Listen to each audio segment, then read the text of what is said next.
नमस्कार सभी साथियों का आपके अपने YouTube चैनल के ऊपर स्वागत करता हूं। आज अपन बात करने वाले हैं अपना यूजी लेवल का जो बुक है उसी का जो रिवीजन पोर्शन अपन स्टार्ट कर रखा था, उसी टॉपिक को आगे बढ़ाते हुए अपन बात करते हैं मोनोकोट एम्ब्रियो। क्योंकि इससे पहले अपन ने जो डिस्कस किया था लास्ट क्लास के अंदर उसमें देखा था डाइकोट एम्ब्रियो के बारे में कि डाइकोट एम्ब्रियो का निर्माण कैसे होता है और उसमें क्या क्या पाया जाता है। ये पूरी स्ट्रक्चर अपन ने डाइकोट के बारे में डिस्कस कर लिए थे। मोनोकोट में कुछ इंपॉर्टेंट पॉइंट्स हैं, उनके बारे में अपन आज मैं बताऊंगा आपको कौन सी चीज़ें इंपॉर्टेंट है। पहले अपन जो बेसिक है मोनोकोट्स के बारे में, वो फीचर्स अपन जो कैरेक्टर्स हैं वो अपन देख लेते हैं। मोनोकोट एम्ब्रियो का लुजुला फ्रॉस्ट ट्री के अंदर पहला जो स्टडी है वो किया गया था मोनोकोट एम्ब्रियो का अध्ययन।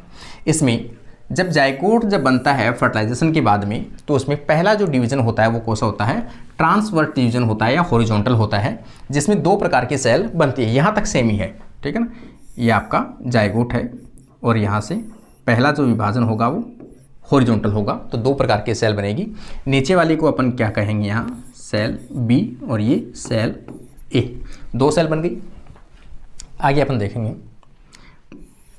कि आगे इसका डिवीजन तो जो है वो सेम अपन ने जो मोनोकोट डाइकोट में पढ़ा है, सेम वैसी चीज़ें होगा कि लगातार इनमें माइटोसिस डिवीजन होने के कारण से इसमें एम्ब्रियो का निर्माण होता है।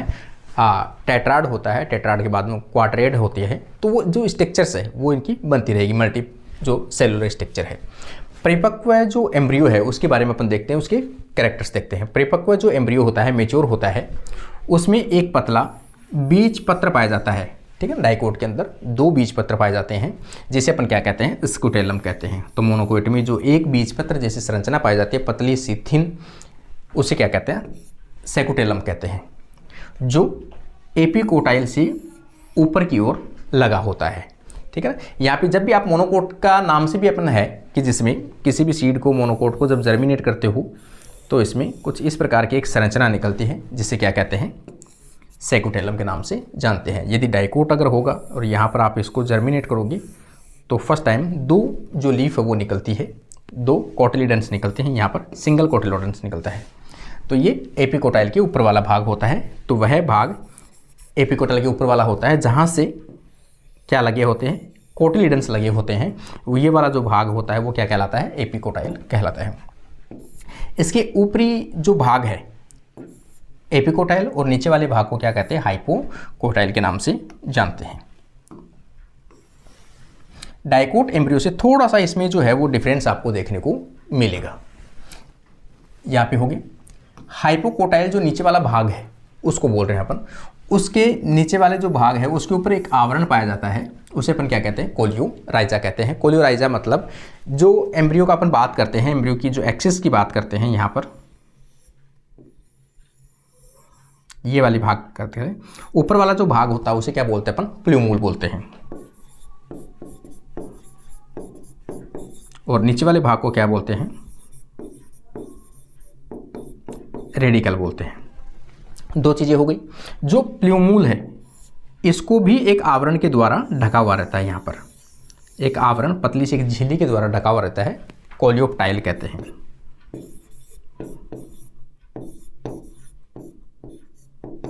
उसे क्या कहते हैं, कोलियोप्टाइल कहते हैं। सेम इसी प्रकार से रेडिकल का जो भाग है वो भी ढका हुआ रहता है, उस आवरण को अपन क्या कहते हैं यहाँ पर, तो उसे कोलियोराइजा कहते हैं।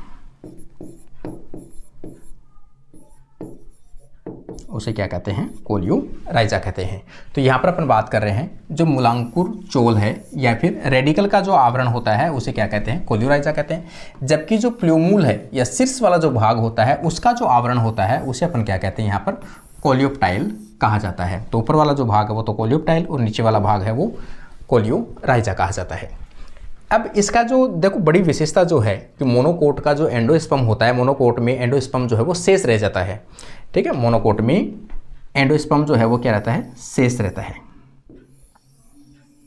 ये है।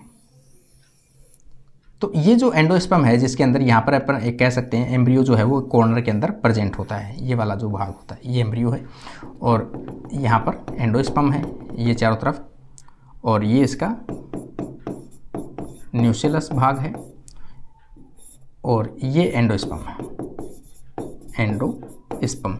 एंडोस्पर्म और न्यूक्लियस की जो परत होती है दोनों, उसके बीच में एक परत पाई जाती है, ये वाली परत। इस परत को इन्होंने एक विशेष नाम दिया है जिसे एलुरोन लेयर के नाम से जाना जाता है। एलुरोन परत। एलुरोन परत जो है वो क्या है, इनका जो एंडोस्पर्म होता है, मोनोकोट्स के अंदर जो एंडोस्पर्म होता है, एंडोस्पर्म के बाहर की तरफ एक परत पाई जाती है, उस परत को क्या कहते हैं, एलुरोन लेयर कहते हैं। एलुरोन लेयर जो है वो एक परत से लेकर 7 कोशिकाओं की परत से बनी हो सकती है, और इसके बाहर की तरफ क्या पाया जाता है, न्यूक्लियस का जो भाग होता है वो पाया जाता है। तो न्यूक्लियस प्लस एंडोस्पर्म दोनों के बीचों बीच की जो भित्ति होती है उसे क्या बोलते हैं, एलुरोन पाई जाती है। एलुरोन है मोनोकोट का एक विशेष लक्षण पाया जाता है। एलुरोन जो लेयर है वो खास तौर से प्रोटीन स्टोर्ड एक परत होती है। क्या होती है, प्रोटीन स्टोर, प्रोटीन को संग्रहण करने वाली एक परत आप कह सकते हो, जो सीड जर्मिनेशन में काफ़ी हेल्पफुल होती है। उसका जो रोल है मुख्य, वो हम आगे डिस्कस करते हैं अपन। पहले थोड़ा सा जो इसमें लिखा हुआ वो अपन देख लेते हैं। पहले एंडोस्पर्म की एक परत एलुरोन परत पाई जाती है, ठीक है, ये जो परत है। सेकोटेलम, ये जो अपन पढ़ रहे हैं यहाँ पर, इसकी जो एक बीज आवरण जो पाया जाता है, यहाँ पर अपन देख सकते हैं ये वाला जो पार्ट है, एक बीज पत्र जो पाया जाता है उसे क्या कहते हैं, सेकोटेलम। के स्तर से ऊपर भ्रूणीय एक्स को एपिकोटाइल कहा जाता है, यह भी बात कर चुके अपन, जो शूट एपेक्स के साथ प्ल्यूमूल में समाप्त होता है, और ऊपरी जो टिप है इसकी उसे क्या कहते हैं, प्ल्यूमूल कहते हैं। प्ल्यूमूल के ऊपर की तरफ एक आवरण पाया जाता है जिसे क्या कहते हैं, कोलियोप्टाइल नामक एक खोखली संरचना या एक आवरण पाया जाता है, जो अपन पढ़ चुके हैं, कोलियोप्टाइल ये वाला पार्ट। यहाँ पे देखोगे नोट, रेडिकल का आवरण कोलियोराइजा कहलाता है, ठीक है ना। नीचे वाला जो भाग है रेडिकल, जड़ वाला, जिसे जड़ विकसित होगी उसके ऊपर एक आवरण पाया जाता है, उसे कोलियोराइजा कहते हैं, तथा प्ल्यूमूल के आवरण को कोलियोप्टाइल कहते हैं। कुछ फैमिली जैसी बेलेनोफोरेसी, बर्मिनियेसी, ऑर्किडियेसी, ऑर्बेंकियेसी और रेफ्लेसी और जेंटियेसी, या ज़्यादातर जो भी सेप्रोफाइट्स प्लांट्स हैं जो मृत पदार्थों के ऊपर जीवित रहते हैं या परजीवी हैं, में कम विकसित भ्रूण पाए जाते हैं। इनमें ज़्यादा भ्रूण जो है वो ज़्यादा विकसित नहीं होता है। आगे आप देखोगे ये जो स्ट्रक्चर है यहाँ पर, तो ये जो ऊपर की तरफ पाया जाता है ये तो क्या है, सेकोटेलम है, एक कोटलीडन पाया जाता है। ये वाला जो भाग है ऊपर वाला, ये वाला क्या है, कोलियोप्टाइल, एक आवरण है किसका, प्ल्यूमूल का। तो ये जो सूट एपेक्स है, ये वाला सूट एपेक्स है या प्ल्यूमूल कह सकते हो, और ये क्या है, एपीब्लास्ट है, ये जो भाग है जहाँ से ये कोलियोप्टाइल निकलता है। और यहाँ एम्ब्रियो जो होता है वो इनका कहाँ होता है, पूरे सीड में आप देखोगे यहाँ इस प्रकार से, तो एम्ब्रियो इसका कॉर्नर में होता है। इसके नीचे की तरफ ये जो भाग है जहाँ मेरिस्टेमेटिक सेल्स पाई जाती है उसे क्या कहते हैं, रेडिकल भाग कहते हैं। रेडिकल भाग के ऊपर एक आवरण है, रूट कैप है, और बाहर एक आवरण के द्वारा घिरा रहता है जिसे कहते हैं कोलियोराइजा कहते हैं। तो ये तो हुआ इसका। आगे अपन बात कर रहे हैं कि जो एलुरोन लेयर जो होती है, एलुरोन परत, वो क्या होती है, मैं वैसे तो उसके बारे में बता चुका हूँ, और भी अपन आगे डिस्कस करेंगे।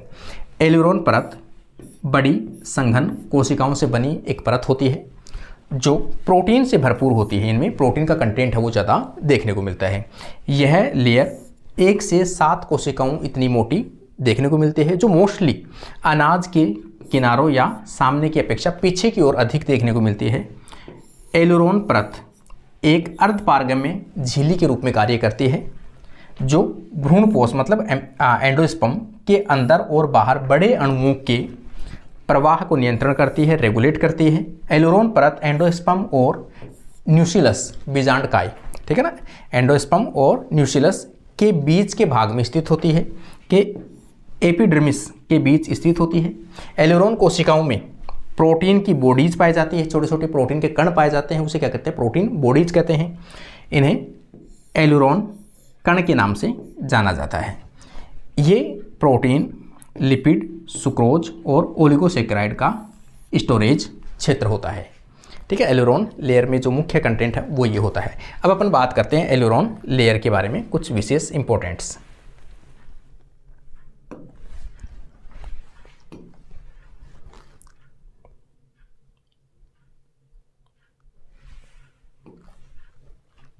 देखो, सबसे पहले तो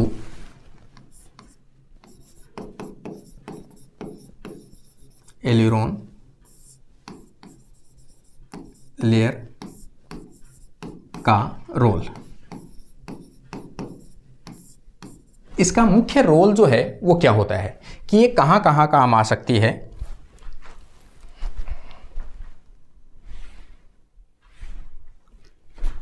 ठीक है, कहाँ कहाँ पे काम आ सकती है तो वो थोड़ा सा अपन देखते हैं। सीड जर्मिनेशन,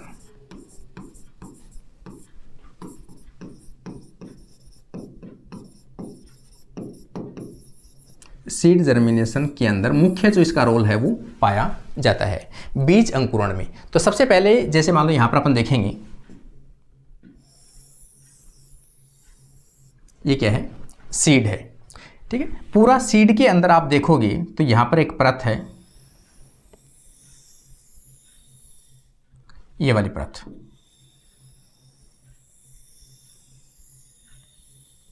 ये जो परत है इसे क्या कहते हैं, एल्यूरोन।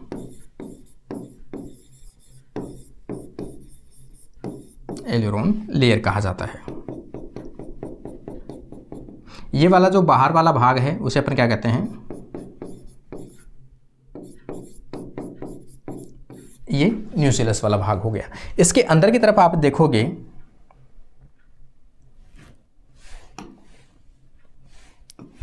तो यहां पर अपन एम्ब्रियो बना सकते हैं।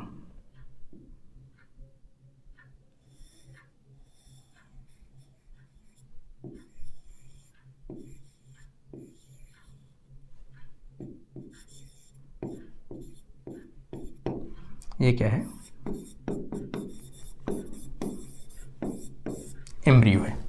इसके अंदर जो कोशिकाएं भरी हुई है, यहां पे यहां जो कोशिकाएं भरी हुई है ये सब क्या भरा हुआ है, एंडोस्पर्म भरा हुआ है। ये हो गया एंडोस्पर्म,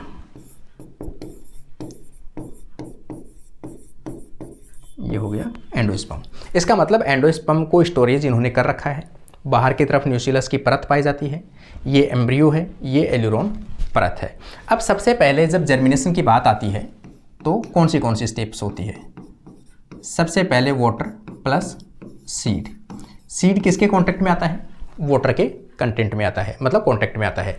सीड पहले की कंडीशन में कैसा है, डोरमेंसी। सीड कैसा है, डोरमेंसी है। डोरमेंसी का मतलब है कि इस सीड के अंदर पहले से एब्सिसिक एसिड का जो हार्मोन है उसका लेवल क्या है, पहले से अधिक है। ठीक है, अधिक है। और दूसरी चीज, इसके अंदर जिब्रेलिक एसिड का जो लेवल है वो क्या है, हार्मोन का कम है। क्यों, डोरमेंसी हार्मोन जो होता है वह एब्सिसिक एसिड होता है। एब्सिसिक एसिड जो होता है वो इसमें सीड के अंदर एक प्रोटीन को कोड करता है। उस प्रोटीन को अपन क्या कहते हैं, लिया प्रोटीन। ये क्या कहते हैं, लिया प्रोटीन। इस लिया प्रोटीन को कौन बढ़ाता है, तो एब्सिसिक एसिड। एब्सिसिक एसिड की मात्रा जैसे जैसे इसके अंदर सीड जो मेच्योर होता है वैसे वैसे वो सीड के अंदर एब्सिसिक एसिड की हार्मोन की मात्रा बढ़ती जाती है। वैसे वैसे वो एक प्रोटीन को बढ़ाता है, उसे कहते हैं लिया protein, late embryonic abundance protein. ये प्रोटीन जैसे जैसे बढ़ती है वैसे वैसे वाटर की जो अमाउंट है, कंटेंट है, वो धीरे धीरे कम होता जाता है। तो यहाँ पर आप देखोगे सीड के अंदर वाटर का लेवल जो है वो धीरे धीरे कम होता जाता है। और ये जो सभी कंडीशन है, इस कंडीशन को अपन क्या कहते हैं, डोरमेंसी कहते हैं, सुप्त अवस्था के नाम से जाना जाता है। तो ये सभी कंडीशन थी। इस कंडीशन में आपने देखा होगा कि यहाँ पर जब ये दोनों कंडीशन होती है तभी सीड क्या होता है, डोरमेंट होता है। अब मैं आपको कह रहा हूँ कि पर्टिकुलर कोई सीजन आ गई है, रेनी सीजन आ गई है, तो सबसे पहले सीड जो है वो कांटेक्ट में आता है जल के। ठीक है, यहाँ पर वाटर जो है वो इसके कांटेक्ट में आता है। वाटर जब कांटेक्ट में आता है तो कौन सी प्रोसेस के द्वारा जो वाटर है वो इसको एब्जॉर्ब करता है, सीड। तो कौन से करता है,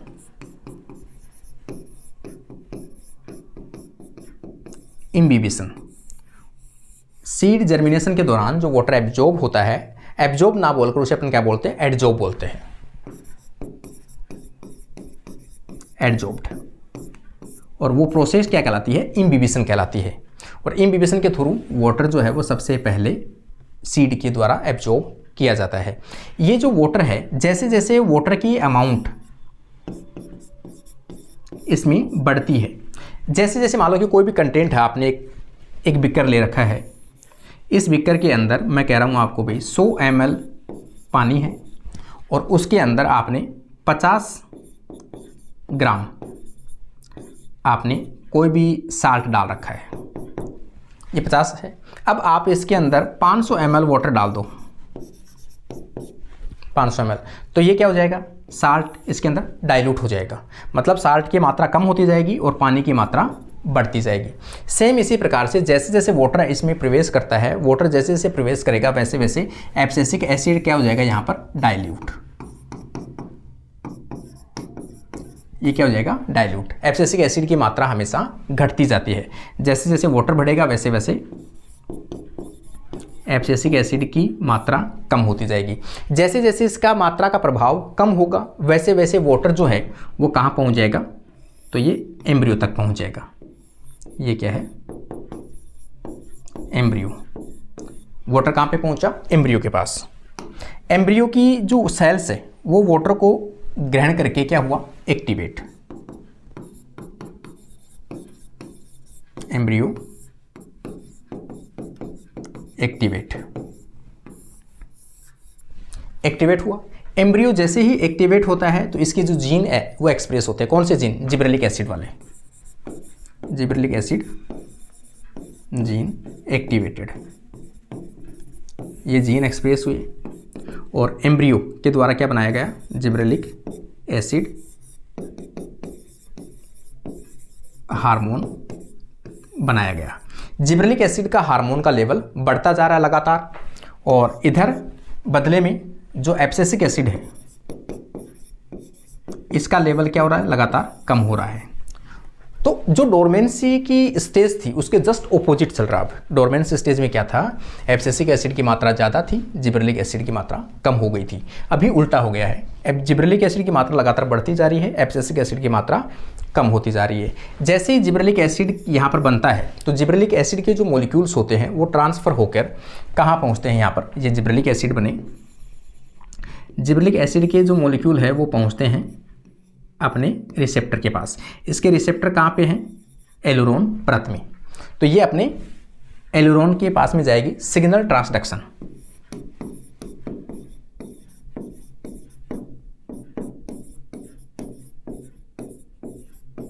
सिग्नल ट्रांसडक्शन के प्रोसेस से। तो यहाँ पर गए, सिग्नल एक्टिवेट हुई, एलुरोन की लेयर जो है वो परत एक्टिवेट हुई, और एक्टिवेट होते ही एलुरोन की जो परत होती है ये क्या करती है, विशेष प्रकार के एंजाइम्स बनाती है। एलुरोन की जो परत होती है वो क्या बनाती है, विशेष प्रकार के एंजाइम्स बनाती है। एलुरोन एक्ट ऑन एलुरोन सेल्स, एलुरोन सेल्स के ऊपर क्या करता है, काम करता है। एलुरोन सेल्स क्या करती है, हाइड्रोलाइटिक एंजाइम रिलीज करती है, हाइड्रोलाइटिक एंजाइम सिंथेसिस करती है। जैसे अपन बात करेंगे अल्फा एमाइलेज, प्रोटीएज, ये हार्मोन किसके द्वारा, जो एंजाइम है वो किसके द्वारा रिलीज किए जाएंगे, एलुरोन परत के द्वारा बनाए जाएंगे। ये दोनों जो हार्मोन जो बने हैं यहाँ से, कौन से प्रोटीएज हार्मोन है, अल्फा एमाइलेज है, वो किस में रिलीज कर दिए जाएंगे, आपके जो एंडोस्पर्म जो लेयर है ये क्या है, एंडोस्पर्म है। तो इस एंडोस्पर्म के अंदर कौन सा एंजाइम आ गए, अब अल्फा एमाइलेज आ गई, प्रोटीएज आ गए, लाइपेज आ गए, सभी एंजाइम्स इसमें आने लगेंगे। और यहाँ पर जो स्टार्च जो है उनका क्या है, संग्रहण है। तो ये किसके ऊपर अटैक करेंगे, स्टार्च पे। स्टार्च, प्रोटीन, ये क्या होंगे, ब्रेक। इन एंजाइम की उपस्थिति में ये ब्रेक होंगे, और ब्रेक होंगे तो बड़े जो मॉलिक्यूल है वो धीरे धीरे क्या होंगे, टूटने लगेंगे। क्या, स्टार्च टूटेगा, स्टार्च, प्रोटीन, ये क्या हो गए, ब्रेक। ब्रेक होंगी तो क्या बनाएंगे यहाँ पर, मोनोसेक्राइड कह सकते हो, ग्लूकोज कह सकते हो, या amino acid. Amino acid, protein से क्या बनेगा, एमिनो एसिड बनेगी, और कार्बोहाइड्रेट टूटेगा, स्टार्च टूटेगा, तो वहाँ पर क्या बनेंगे, मोनोसेक्राइड्स बनेंगे। ये जैसे ही बनेंगे तो ये क्या बनेंगे, जो इनके साइक्लिक एंजाइम एक्टिविटी है या फिर इनके जो ग्लाइकोलाइसिस पाथवे वगैरह हैं वो सब क्या हो जाएंगे, एक्टिवेट हो जाएंगे। एक्टिवेट होंगे तो एनर्जी बनना स्टार्ट होगी। तो यहाँ पर इनसे क्या बनेगी, एनर्जी, एनर्जी बन जाएगी। और एनर्जी जैसे ही होगा वहाँ पर एम्ब्रियो ग्रोथ करेगा, एम्ब्रियो ग्रोथ करेगा, और एम्ब्रियो ग्रोथ करेगा तो धीरे धीरे इसका जो पूरे लेयर है वो लूज पड़ने लगेगी, और क्या होगा, जर्मिनेट होकर वो बाहर की तरफ निकल जाएगा। इस प्रकार से पूरा जो रोल है वो कौन प्ले कर रही है यहाँ पर, एल्यूरोन लेयर जो है वो प्ले कर रही है कि एल्यूरोन लेयर है वो सीड जर्मिनेशन के लिए रेस्पॉन्सिबल है। कौन से हार्मोन को, एब्सिसिक एसिड हार्मोन को कम करता है और जिबरेलिक एसिड को बढ़ाता है।